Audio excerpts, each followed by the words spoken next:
అందరికీ నమస్కారం అండి. అందరూ ఎలా ఉన్నారు? మనం అందరం బాగుండాలని కోరుకుంటూ మన లైఫ్ స్టైల్స్కి స్వాగతం చెబుదాం. ఈరోజు మన కథ చిలక పలుకు. విక్రమపురి రాజు విక్రమబాణుడు ఎప్పుడూ విలాసాలతో మునిగి తేలుతూ ఉండేవాడు. ప్రజల బాగోగుల గురించి కానీ వాళ్ళ సమస్యల గురించి కానీ అసలు పట్టించుకునేవాడు కాదు. ఒకరోజు మంత్రి ప్రజలు తినడానికి తిండి లేకుండా అలవటిస్తున్నారని, రాజ్యంలో ఆకలి చావులు పెరిగిపోతున్నాయని రాజుతో చెప్పాడు. ఆహార ధాన్యాలకేమైంది అని అడిగాడు రాజు. 3 ఏళ్లుగా వర్షాలు లేవు ప్రభు, పంటలు పండక ఆహార ధాన్యాల కొరత ఏర్పడింది అని చెప్పాడు మంత్రి. మరి మేఘాలకేమైంది? ఎందుకు వర్షం పడటం లేదు? ఇంతమంది ఉంటూ సకాలంలో వర్షాలు కురిపించలేరా అని కసిరాడు రాజు. మంత్రి సమాధానం చెప్పలేక మౌనంగా ఊరుకున్నాడు. సరే, ఈ సమస్యను నేనే పరిష్కరిస్తాను. వానలు సకాలంలో కురిపించిన వారికి లేదా కురవటానికి ఉపాయం చెప్పిన వారికి 100 బంగారు నాణాలు బహుమతిగా ఇస్తానని రాజ్యమంతటా చాటింపు వేయించండి అని ఆజ్ఞాపించాడు రాజు. ఊరూరా చాటింపు వేయించారు. కానీ ఏ ఒక్కరూ మేఘాలు వర్షించే మార్గాన్ని చెప్పలేకపోయారు. రాజధాని శివారి గ్రామంలో ఉంటున్న రాధు అనే ఒక చిన్న రైతు చిన్న పళ్ళ తోటను పండిస్తూ ఉంటాడు. వానలు లేకపోయినప్పటికీ ఉన్న కొద్దిపాటి నీళ్లతోనే అతడు తోటని జాగ్రత్తగా కాపాడుకుంటూ వస్తున్నాడు.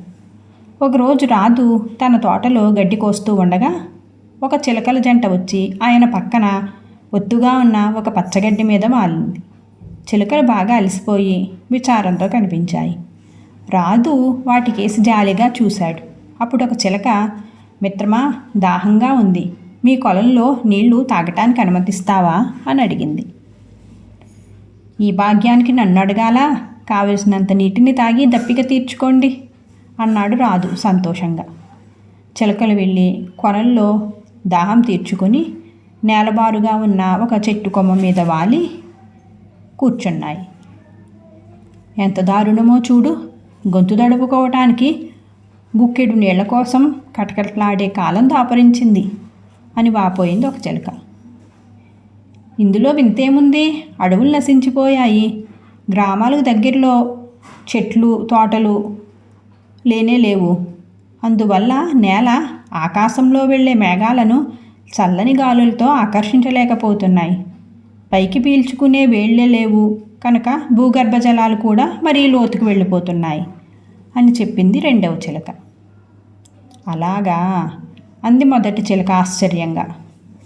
అవును, మరి మిగతా వాటిలాగా ఈ కొలను ఎందుకు ఎండిపోలేదో తెలుసా? ఈ రైతు ఈ కొలను చుట్టూ దట్టమైన తోటను చక్కగా పెంచుతున్నాడు గనక అంది రెండవ చిలక. మరి రాజ్యమంతటా వానలు కురవాలంటే ఏం చెయ్యాలి అని అడిగింది మొదటి చిలక. అంటే ప్రజలు మొదట చెట్లు నరకటం మానేయాలి, ఆ తర్వాత మొక్కలు నాటి వాటిని పెంచాలి. అది తప్ప వానలు కురిపించటానికి వేరొక మార్గం లేదు అంది మళ్ళీ రెండవ చిలక. నువ్వు అన్నది నిజం అంది మొదటి చిలక. ఆ తర్వాత చిలకలు రెండు రైతుకు కృతజ్ఞతలు చెప్పి అక్కడి నుంచి రివ్వునే ఎగిరిపోయాయి. ఆ మాటలు విన్న రైతు రాజు అప్పటికప్పుడే బయలుదేరి వెళ్ళి రాజును దర్శించి చిలకల మధ్య జరిగిన మాటల సంభాషణని రాజుకు వివరించి చెప్పాడు. రాజు ఎంతో ఆనందపడ్డాడు. రాధుకి 100 బంగారు నాణాలు బహుమతిగా ఇచ్చాడు. రాజ్యంలో చెట్లు నరకటం నిషేధించాడు. రాజ్యంలో ప్రతి ఒక్కరూ ప్రతిరోజు ఒక్కొక్క మొక్కను నాటి పెంచాలని ప్రకటన చేయించాడు. తన ఆజ్ఞను అతిక్రమించిన వారిని కఠినంగా శిక్షిస్తానని హెచ్చరించాడు.